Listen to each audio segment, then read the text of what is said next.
اعوذ باللہ من الشیطان الرجیم بسم اللہ الرحمن الرحیم اللہم صلی علی محمد وآل محمد وعجل فرجہم۔ ناظرین اکرام، ایک بار پھر آپ کا میزبان اطہر کاظمی آپ کا خیر مقدم کرتا ہے پروگرام سخن میں، اور آج ہم 8ویں امام علی رضا علیہ السلام کی یوم شہادت پر اپنے وقت کے امام عصر رضی اللہ تعالیٰ فرجہ شریف کی خدمت میں اور تمام مومنین کی خدمت میں تعزیت و تسلیت پیش کرتے ہیں۔ ناظرین اکرام، آج ہم امام کے ان تمام باتوں کو جو ذکر کریں گے، خاص طور سے نوجوانوں کے لیے اور امت مسلمہ کے لیے امام علیہ السلام نے کیا فرمودات بیان کیے ہیں، اس کو بھی ہم ڈسکس کریں گے۔ ہمارے ساتھ اس وقت موجود ہیں حجت الاسلام والمسلمین علی جناب مولانا مصطفیٰ علی خان ادیب الہندی صاحب قبلہ۔ آئیے ان کا استقبال کرتے ہیں اور اس پروگرام کا آغاز کرتے ہیں۔ السلام علیکم۔ علیکم السلام ورحمۃ اللہ۔ آغا، پہلا جو سوال ہے امام سے جو وابستہ ہے وہ یہ ہے کہ جب ہم حدیث سلسلۃ الذہب کا تذکرہ کرتے ہیں تو اس کے بارے میں ذرا تفصیل سے بتائیں کہ یہ کیا ہے اور کیسے آپ نے اس کو ارشاد فرمایا۔ اعوذ باللہ من الشیطان الرجیم، بسم اللہ الرحمن الرحیم، الحمد للہ رب العالمین، وصلی اللہ علی سیدنا محمد وعلیہ الطیبین الطاہرین۔ سب سے پہلے آپ کی خدمت میں، امام عصر عجل اللہ تعالیٰ فرجہ الشریف کی خدمت میں، تمام ناظرین کی خدمت میں اور تمام موالیان اہل بیت علیہ السلام کی خدمت میں امام رضا علیہ السلام کی شہادت کی تعزیت اور تسلیت پیش کرتے ہیں، اور بارگاہ الہی میں دست دعا ہیں کہ خداوند عالم اس امام رعوف کے صدقے میں، اس دن کے صدقے میں امام کے وارث حقیقی کے ظہور میں تعجیل فرمائے اور ہمیں ان کے انصار میں شمار فرمائے۔ امام علی رضا علیہ السلام سے بہت سی حدیثیں مروی ہیں، اس میں کوئی شک نہیں ہے، لیکن جو سب سے زیادہ مشہور حدیث آپ کی زبان اقدس سے ہم تک پہنچی وہ حدیث سلسلۃ الذہب ہے، اور یہ بہت اہمیت والی حدیث ہے اس لحاظ سے کہ اس کی سند، سب سے پہلے تو سند، کیونکہ اس کا نام ہی حدیث سلسلۃ الذہب ہے۔ سلسلہ کہتے ہیں چین کو، نیریشن کو، اور ذہب کہتے ہیں سونے کو۔ تو آپ اگر اس کا لٹرلی ترجمہ کرنا چاہیں اس وقت آج کی ہماری انگریزی زبان میں، تو اس کا ترجمہ ہوگا کہ حدیث آف گولڈن چین۔ جی، کیوں گولڈن چین؟ کیوں سلسلۃ الذہب؟ کیونکہ اس حدیث کے جتنے راوی ہیں وہ سب معصوم ہیں۔ جزاک اللہ۔ جب کوئی حدیث آتی ہے، یہ بھی ایک اچھا پہلو ہے ہمارے جوانوں کے لیے کہ ہم اکثر ہوتا ہے واٹس ایپ پہ کوئی حدیث بھیج دی گئی، صبح صبح حدیث آ گئی، اب اس میں صرف حدیث ہے کہ مثلا امام نے یہ ارشاد فرمایا، کوئی اس کے اندر کوئی سند نہیں ہے، تو کسی معتبر کتاب سے ہے تو اس کی اہمیت ہے، لیکن اگر معتبر کتاب میں بھی تو اعتبار ایک حدیث کو کیسے ملتا ہے؟ اس کے سلسلے سند سے ملتا ہے، یعنی کس نے یہ بات امام سے نقل کی۔ اب ظاہر ہے کہ جس آدمی نے ہم سے نقل کیا ہے اس نے امام کو تو نہیں دیکھا، اس نے کہاں سے دیکھا یا اس نے کہاں کس سے سنا؟ تو یہ کہ میں نے ان سے سنا، انہوں نے ان سے سنا، انہوں نے ان سے سنا، انہوں نے ان سے سنا، یہاں تک کہ ایک شخص آ کے ہے کہ میں نے مثلا رسول اکرم سے سنا، یا امیر المومنین سے سنا، یا امام رضا علیہ السلام سے سنا۔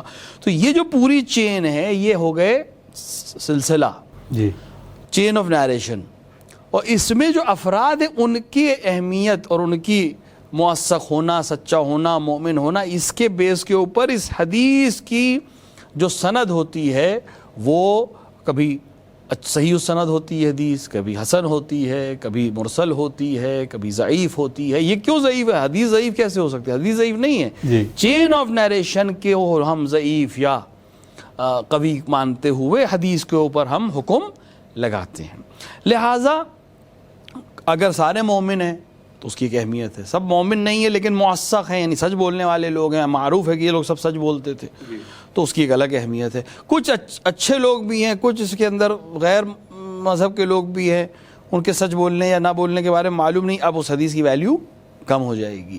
ایک آدمی نے بیان کیا ہے لیکن ہم یہ معلوم ہے کہ اس آدمی نے ڈائریکٹ امام سے نہیں سنا ہے اور اس نے کوئی چین بیان بھی نہیں کی ہے، تو یہ مرسل ہو گئی، بغیر کسی بیچ کے انسان کے ہم نے ڈائریکٹ امام یا رسول سے نسبت دے دی، تو یہ مرسل ہو جاتی ہے۔ تو اب اگر اس طرح کی بہت سی بحثیں، تو اب حدیث سلسلۃ الذہب میں سلسلہ جو ہے وہ معصومین کا ہے۔ امام رضا علیہ السلام ارشاد فرماتے ہیں کہ میں نے سنا اپنے والد امام موسیٰ کاظم علیہ السلام سے، اور انہوں نے سنا اپنے والد امام جعفر صادق علیہ الصلوۃ والسلام سے، انہوں نے بیان کیا اپنے والد امام محمد باقر علیہ الصلوۃ والسلام سے، اور انہوں نے نقل کیا اپنے والد امام علی زین العابدین علیہ الصلوۃ والسلام سے، انہوں نے نقل کیا امام حسین علیہ الصلوۃ والسلام سے، اور انہوں نے نقل کیا امام امیر المومنین علی ابن ابی طالب علیہ الصلوۃ والسلام سے، اور انہوں نے نقل کیا رسول اکرم صلی اللہ علیہ وآلہ سے کہ آپ نے فرمایا کہ جبرائیل نے مجھے خبر دی کہ خداوند عالم یہ کہتا ہے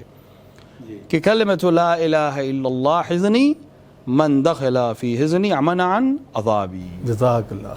تو اصل میں تو حدیث قدسی ہے، یعنی خدا کا بیان، حدیث قدسی وہ چیز ہوتی ہے جو خدا کا قول ہے لیکن قرآن میں نہیں ہے، شامل نہیں ہے۔ تو اب اس سلسلے میں سب معصوم ہیں، امام رضا سے لے کر ذات باری تعالیٰ تک جو پورا سلسلہ ہے وہ عصمت کے گھیرے میں، لہٰذا اس کو حدیث سلسلۃ الذہب کہتے ہیں۔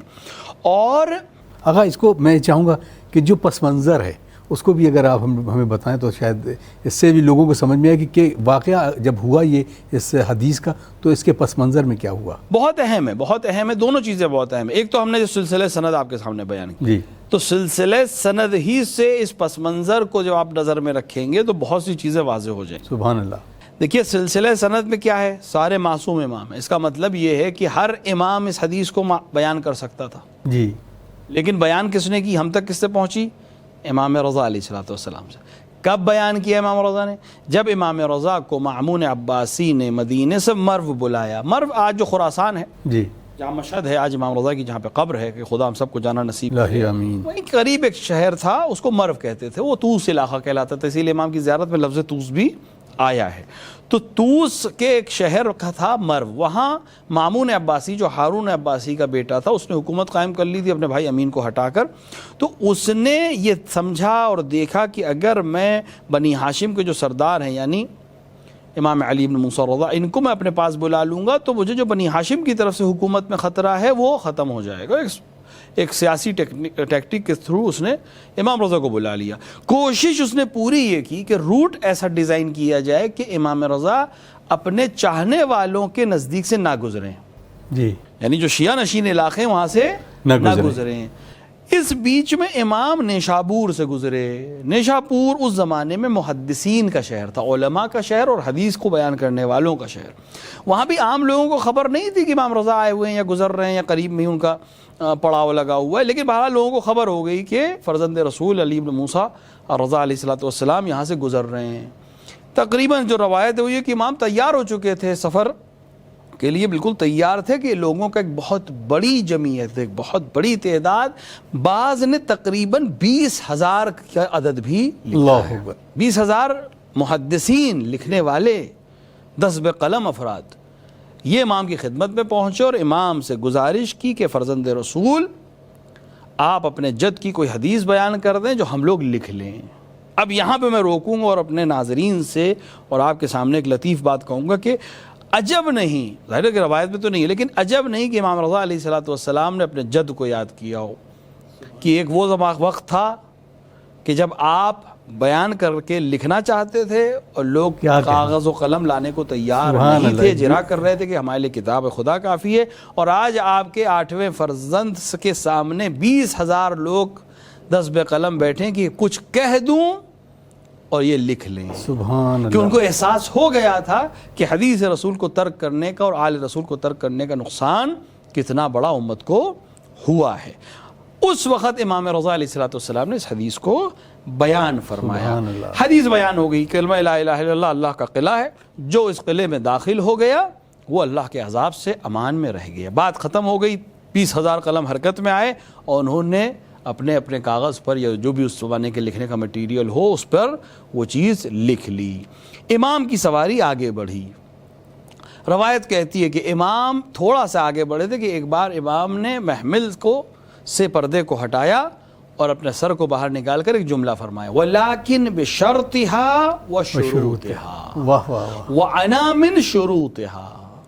امام نے فرمایا یہ کلمہ لا الہ الا اللہ جو اللہ کا قلعہ ہے اور اللہ کہہ رہا ہے کہ جو اس میں داخل ہو گیا وہ میرے عذاب سے محفوظ رہے گا، ولیکن بشرطها وشروطها، یعنی صرف یہ قلعے میں داخل ہو جانا کافی نہیں ہے، کچھ اس کے شرائط بھی ہیں، اور ان شرطوں میں سے ایک شرط میں ہوں۔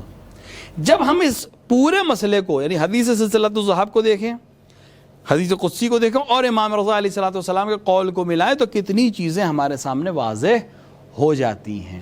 امام رضا علیہ الصلوۃ والسلام نے یہ حدیث کیوں بیان کی، پچھلے اماموں نے کیوں نہیں بیان کی؟ یعنی جس طرح سے امام رضا نے بیان کی اس طرح سے باقی ائمہ نے بیان نہیں کی، جبکہ اس میں راوی سارے وہی ہیں۔ جی تو کیوں نہیں بیان کی؟ یہ خود امام کا یہ جملہ وَعَنَا مِن شُرُوطِهَا آ کر اس کو مسئلے کو حل کر دیتا ہے۔ کیونکہ دیکھیں تشیع کی تاریخ جب آپ پڑھیں گے جی تو آپ کو ملے گا، تشیع سے مراد یعنی وہ لوگ جو امیر المومنین علیہ الصلوۃ والسلام کو رسول کا خلیفہ بلا فصل مانتے ہیں، جی یہ شیعت کی عام سی تعریف ہے۔ لیکن جب آگے بڑھیں گے ہم تاریخ میں تو ہمیں ملے گا کہ ایسے لوگ بھی تھے جو امیر المومنین کو پہلا امام مانتے تھے، امام حسن کو دوسرا امام مانتے تھے، امام حسین کو تیسرا امام مانتے تھے، لیکن چوتھے امام پہ آ کر ان میں اختلاف ہو گیا جی اور دو حصوں میں تقسیم ہو گئے۔ بعض چوتھے امام کو یعنی امام زین العابدین علیہ السلام کو امام ماننے لگے، پھر پانچویں امام پہ رہے، چھٹے امام پہ رہے۔ جب ساتویں امام کا مسئلہ آیا تو ایک بہت بڑا شگاف ہوا، جی اور آج بھی اسماعیلی ہمیں پوری دنیا میں آپ کو مل جائیں گے، خوجے بھی کہلاتے ہیں، بورے بھی کہلاتے ہیں، اسماعیلی بھی کہلاتے ہیں، آغا خانی بھی کہلاتے ہیں۔ یہ کون ہے؟ یہ وہی لوگ ہیں جو امیر المومنین کو امام مانتے تھے، لیکن امام حسن، امام حسین، امام زین العابدین، امام محمد باقر علیہ السلام اور امام جعفر صادق تک یہ ہمارے ساتھ تھے، اس کا الگ ہو گئے۔ شیعوں میں ہی انحراف آیا، شیعوں میں ہی تقسیم ہوئی، جی اور ان سب سے بڑی تقسیم جو ہوئی وہ امام موسیٰ کاظم کی شہادت کے بعد ہوئی، اور ایک فرقہ وجود میں آیا جو فرقہ واقفیہ کہلاتا ہے، وقوف کرنے والے۔ انہوں نے امام کی شہادت کو قبول نہیں کیا، اور یہ کوئی عام لوگ نہیں تھے، یہ وہ لوگ تھے جو امام کی طرف سے مختلف شہروں میں معمور تھے، لوگوں تک امام کی بات پہنچاتے تھے، حدیث پہنچاتے تھے، لوگوں سے رقومات شریعہ لے کر امام تک پہنچاتے تھے۔ ان میں سے بعض نے امام کی شہادت سے انکار کر دیا۔ جب امام کی شہادت سے انکار کر دیا یعنی آٹھویں امام کی بھی ضرورت ہی نہیں، جب ساتویں امام کی شہادت ہی نہیں ہوئی ہے جی تو آٹھویں امام کی امامت شروع نہیں ہوئی ہے، تو وقوف کیا انہوں نے امام کی شہادت پر اور دوسرے امام کی معرفی پر۔ لہٰذا ایک بہت بڑا، چونکہ بڑے لوگ تھے، علماء تھے، راوی تھے، موثق لوگ تھے لوگوں کی نظر میں، امام نے ان کو نمائندہ بنا کے بھیجا تھا الگ الگ شہروں میں۔ جب انہوں نے اس طرح کی بات کی تو ایک بہت بڑا شگاف شیعوں کے درمیان پیش آیا۔ جی اب اس شگاف کو نظر میں رکھتے ہوئے، تاریخ کو نظر میں رکھتے ہوئے، اب امام رضا کے اس جملے کو ہم سمجھیں، وَعَنَا مِن شُرُوطِهَا، سبحان کلمہ لا الہ الا اللہ کے قلعے میں داخل ہونے والا، اللہ کے عذاب سے جو محفوظ رہنا چاہتا ہے اس کو ان شرائط پر ہونا ضروری ہے۔ ان شرطوں میں سے ایک شرط میں ہوں، یعنی میری امامت کو تسلیم کیے بنا اس قلعے میں داخل ہونے والے کے لیے کوئی امان نہیں ہے۔ سبحان اللہ۔ اسی سے یہ سمجھ میں آ جاتا ہے کہ باقی ائمہ نے یہ حدیث کیوں نہیں بیان کی، کیونکہ آٹھویں امام کی امامت جس نے تسلیم کر لی ہے اس کا مسئلہ پہلے سے لے کے 12ویں تک ٹھیک ہے۔ یہ ممکن ہے کہ پہلے کو مانے، دوسرے کو مانے، تیسرے کو مانے، چوتھے میں اختلاف ہو جائے، چوتھے کو مانے، پانچویں کو مانے، چھٹے کو مانے، ساتویں میں اختلاف ہو جائے، ساتویں کو آٹھویں میں اختلاف ہو جائے۔ لیکن جس نے آٹھویں کو امام علی رضا علیہ السلام کو آٹھواں امام تسلیم کیا، جیسے ہی اس نے مانا کہ آٹھویں امام علی ابن موسیٰ رضا علیہ السلام ہمارے آٹھویں امام ہیں، اس کے یہ کہتے ہی پہلے سے 8 تک کا سلسلہ اور 9 سے لے کے 12 تک کا سلسلہ اس ایک گواہی سے صحیح ثابت ہو جاتا ہے۔ جی شاید اسی وجہ سے میں نے کہیں اور بھی بیان کیا تھا کہ شاید ایک وجہ، دیکھیں ہم ہر دن ایک عمل کرتے ہیں، تقریباً ہر نماز کے بعد کرتے ہیں، مجلسوں کے بعد بھی کرتے ہیں، ہم امام حسین کو سلام کرتے ہیں نماز پڑھ کر، جی کیونکہ امام حسین کی زیارت مستحب ہے، ہر حال میں مستحب ہے، ہر دن مستحب ہے، ہر وقت مستحب ہے۔ امام عصر کو سلام کرتے ہیں کیونکہ وقت کا امام ہے، وقت کے امام کو سلام کرنا ہمارا وظیفہ ہے۔ تو جب ہم تیسرے امام کو سلام کرتے ہیں کیونکہ امام حسین کی زیارت مستحب ہے، جی 12ویں امام کو سلام کرتے ہیں کیونکہ امام وقت ہیں، تو پھر ایک دم سے بیچ میں ہم 8ویں امام کی زیارت کیوں کرتے ہیں؟ پہلے کی ہم نے نہیں پڑھی، دوسرے کی ہم نے نہیں پڑھی، چوتھے کی، پانچویں کی، چھٹے کی، ساتویں کی، 9ویں کی، 10ویں کی، 11ویں کی، کسی کی ہم نے زیارت نہیں پڑھی، 8ویں کی کیوں پڑھی؟ شاید ایک حکمت یہ ہو کہ جیسے ہی ہم کہتے ہیں السلام علیکہ یا علی ابن موسیٰ الرضا الراضی بالقدر والقضاء، اور امام ہونے کی حیثیت سے ہم انہیں سلام کرتے ہیں، ہم آٹومیٹکلی اس ایک زیارت کے ذریعے سلسلہ صحیح کر دیتے ہیں کہ ہم پہلے سے لے کے 12 تک ہمارا سلسلہ صحیح ہے۔ ہم ایک زیارت کے ساتھ اپنے عقیدے کو بھی بیان کر دیتے ہیں کہ ہم جو اثنا عشری ہیں وہ کن 12 اماموں کو ماننے والے اثنا عشری ہیں۔ وَعَنَا مِن شُرُوطِهَا، اور انہوں نے ایک شرطوں میں سے ایک شرط میں ہوں۔ لہٰذا امام رضا علیہ السلام کی ولایت اور امام رضا علیہ السلام کی امامت ایک بہت اہم مسئلہ ہے، اور تشیع کو منسجم کرنے والے، یعنی جو اب تک تفرقے ہو رہے تھے شیعوں کے اندر، مختلف قسم کے ہر شہادت کے بعد اور ہر امام کے بعد کچھ نہ کچھ مسئلہ پیش آ رہا تھا، امام رضا کی ولایت کو جس نے تسلیم کر لیا، پھر شیعوں میں دوبارہ کوئی شگاف وجود میں نہیں آیا، اور امام رضا علیہ السلام کی برکت سے اور ان کی ولایت اور ان کی عظمت سے شیعہ محفوظ رہے، اور خداوند عالم کی بارگاہ میں انہی کے وسیلے سے دعا ہے کہ وہ ہمیں اس حدیث کے زمرے میں اور اس حدیث کی جو اندر جو گارنٹی ہے اور اس حدیث کے اندر جو خدا نے وعدہ کیا ہے کہ وہ ہم عذاب سے محفوظ رہے گا، انشاءاللہ امام کے صدقے میں ہم سب محفوظ رہیں۔ مولانا دوران گفتگو واقفیہ کا جو ذکر آیا ہے، یہ لوگ کون تھے اور یہ کس طریقے سے یہ عمل میں آئے اور کیسے ان لوگوں نے اپنی جو ساری جو توجہات تھی وہ اپنی طرف موڑ دی؟ دیکھیے بہت اہم سوال ہے، بہت اہم اس لحاظ سے ہے کہ واقفیہ، میں نے عرض کیا تھا ابھی کہ واقفیہ کا جو مسئلہ تھا ایک ایسا فساد تھا جس نے شیعوں میں بہت بڑا ایک مسئلہ کریٹ کیا اپنے زمانے میں۔ واقفیہ وہ عام لوگ نہیں تھے، عام انسان اگر کوئی کا مسئلہ عوام الناس میں سے کوئی انسان کھڑا ہو جائے کوئی بات کہے تو شاید اتنے اس کے لوگ فالوورز نہ بنے اور اتنا بڑا مسئلہ نہ ہے، لیکن اگر کوئی خاص کبھی کوئی گڑبڑ کرتا ہے تو اس کا اثر بہت دیر تک رہتا ہے اور اس کا اثر بہت زیادہ ہوتا ہے۔ واقفیہ وہ لوگ تھے جو ساتویں امام موسیٰ کاظم علیہ السلام نے ایک سلسلہ سے بنایا تھا۔ کوئی ظاہر سے تھا ساتویں امام کی اکثر زندگی زندان میں گزری اور وہ کئی دفعہ ہارون نے ان کو زندان میں ڈالا، تو ایک ایسا مسئلہ آ رہا تھا کہ شیعہ امام تک پہنچ نہیں پا رہے تھے، لہٰذا امام نے اس کو کراس کرنے کے لیے امام نے یہ ایک سلسلہ بنایا کہ الگ الگ شہروں میں اپنے نمائندے مقرر کیے کہ لوگ ان سے ملے اور یہ وقتاً وقتاً ہم سے مل کر امور کو لوگوں تک پہنچاتے رہیں گے۔ ظاہری طور پہ شاید امام اگلے آئمہ کے لیے اور خصوصاً غیبت کے لیے اپنے شیعوں کو تیار کرنا شروع کر رہے تھے کہ امام سے جب ملاقات نہیں ہوگی تو کیسے امور ہوں گے، تو اس میں ہر شہر میں الگ الگ لوگوں کو معمور کیا تھا۔ اس میں کچھ لوگ بغداد میں بھی معمور تھے اور عراق کے دوسرے شہروں میں تھے۔ ظاہر ہے کہ یہ لوگ اب امام سے کبھی کبھی ملتے تھے، لوگوں سے رجوع ان کا زیادہ تھا اور لوگ اپنی رقومات شرعیہ آ کر ان کو دیتے تھے، اور امام تو بہرحال زندان میں تھے، تو امام کی اجازت سے یہ لوگ ادھر ادھر اس کو خرچ کرتے تھے یا امور میں خرچ کرتے تھے یا امام تک پہنچاتے تھے۔ جب امام کی شہادت ہو گئی تو ظاہر ہے کہ وہ جو رقومات ان کے پاس تھیں وہ کوئی چھوٹی موٹی رقوم نہیں تھی، بہت بڑی بڑی رقمیں تھیں، اور انہوں نے یہ سوچا کہ اگر ہم اب 8ویں امام کی ولایت کو قبول کر لیں گے، اعلان کر دیں کہ 8ویں امام علی ابن موسیٰ رضا ہیں، تو یہ جتنا تصرف ہمارے ہاتھ میں، جتنا پیسہ ہمارے ہاتھ میں، یہ ہمیں واپس کرنا پڑے گا امام کو، ہمارا تو ہے نہیں، امام کا ہے، لہٰذا یہ امام کا پیسہ امام کو دینا پڑے گا۔ یہ نہ دینا پڑے کیونکہ چھوٹی موٹی رقم نہیں تھی، بڑی رقمیں تھیں، تو ہم کیا کریں؟ یہ اسٹیٹس ہمیں ملا ہوا ہے، وہ اسٹیٹس بھی ختم ہو، کیونکہ ضروری تو نہیں کہ امام رضا ہمیں بھی نمائندہ بنائے، ہو سکتا ہے امام رضا کسی اور کو نمائندہ بنا دے۔ تو ان لوگوں نے ایک طریقہ یہ نکالا کہ چونکہ امام شہادت سامنے تو ہوئی نہیں تھی، امام شہادت تو زندان میں ہوئی تھی، تو ہم اگر یہ کہہ دیں کہ نہیں امام موسیٰ کاظم ابھی زندہ ہیں، ابھی تو زندان میں ہی ہیں، میں مل کر آیا ہوں، ابھی زندہ ہیں، ہم انکار ہی کر دیں امام کی شہادت سے، تو جب 7ویں امام کی شہادت ہوئی ہی نہیں ہے تو 8ویں امام کی بھی ضرورت ہی نہیں ہے، امامت شروع ہی نہیں ہوئی ہے، اور جب امامت نہیں شروع ہوئی ہے تو ہم وہی پرانے سلسلے پہ چلتے رہیں گے، یہ جتنی رقومات ہیں، جو اسٹیٹس ہے وہ ہمارا قائم رہے گا۔ لہٰذا ان لوگوں نے آ کر ایک فتنہ برپا کیا اور امام کی شہادت سے انکار کیا اور 8ویں امام کی ولایت اور امامت سے انکار کیا، لوگوں کی طرف جانے نہیں دیا۔ وجہ کیا بنی؟ مال دنیا، وجہ کیا بنی؟ عہدہ، وجہ کیا بنی؟ لوگوں کے درمیان عزت اور احترام۔ خداوند عالم نے امام کی برکت سے اس کو رفع کیا، لیکن ایک بہت بڑا مسئلہ بہرحال پیش آیا تھا جس کو 8ویں اور 9ویں امام نے اپنی زندگی میں بہت جہاد کے ذریعے سے، بہت صحیح اور کوشش کے ذریعے سے ختم کرنے میں اس کو کامیاب ہو سکے۔ لیکن بہرحال واقفیہ ایک وہ لوگ تھے جو معتمد تھے شیعوں کے، اور بعد میں انہوں نے انحراف پیدا کیا، لہٰذا بہت ضروری ہے کہ ہر دور میں انسان عبرت حاصل کرے اور اپنے آپ کو ہر آن دعا کرتا رہے کہ کہیں دنیا کی لالچ، کہیں منصب کی لالچ، کہیں پیسے کی لالچ ہمیں اپنے امام کے خلاف لڑنے پہ یا بولنے پہ مجبور نہ کر دے۔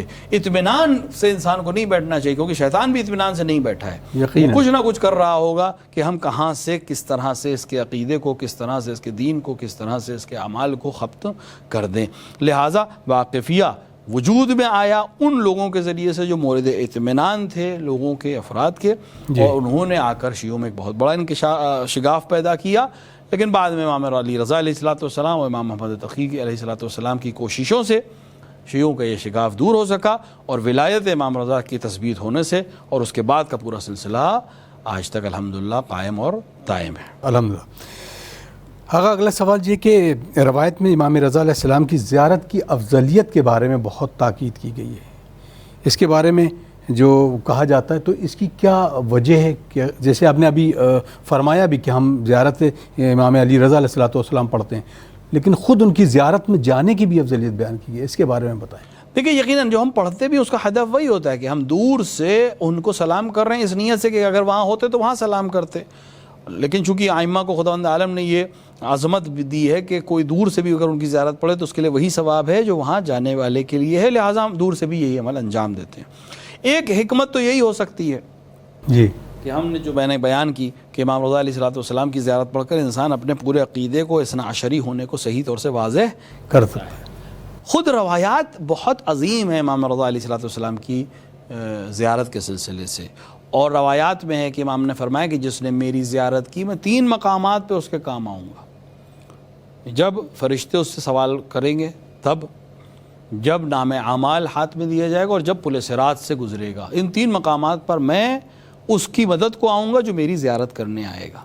بعض روایت میں ہے کہ امام شب اول قبر اپنے زائر کی زیارت کے لیے آتے ہیں. بہت سے مکاشفات ہیں، بہت سے علماء نے اس چیز کو آ کر بیان کیا کہ ان کے مرنے کے بعد ان کے علاقے سے یعنی اس قبرستان سے عذاب اٹھا لیا گیا. کیوں؟ کیونکہ وہ زائر امام رضا وہاں دفن تھا، اور امام اس کی زیارت کے لیے جب آئے تو خدا نے عظمت کو امام رضا کو لحاظ کرتے ہوئے جو دیگر افراد تھے ان کے اوپر سے بھی عذاب کو اٹھا لیا. اور ایک وجہ یہ بھی ہے کہ بعض روایات میں اتنی شدت سے اہمیت بیان ہوئی ہے کہ کبھی کبھی انسان کو لگتا ہے کہ شاید افضل ہو باقی ائمہ کی بھی زیارت سے، یعنی دیگر ائمہ کی زیارت سے بھی افضل ہو.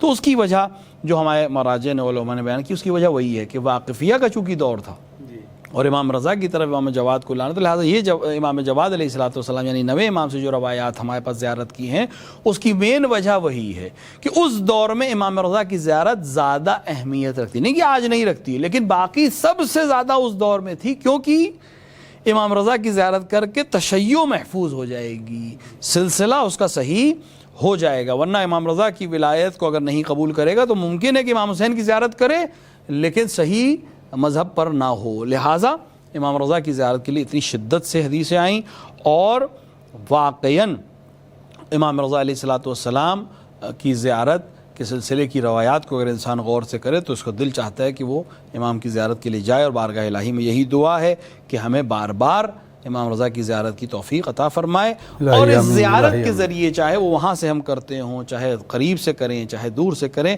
ہم ہر زیارت کے بعد یہی دعا کریں کہ ہمارے ولایت کو مستحکم رکھے، اور امام کے جو فرزند حقیقی ہیں اور وارث حقیقی ہیں ان کے ظہور کے وقت ہم ولایت کے ساتھ ان کے سامنے کھڑے ہوں اور ان کے نصرت کرنے والوں میں قرار پائیں. الہی آمین.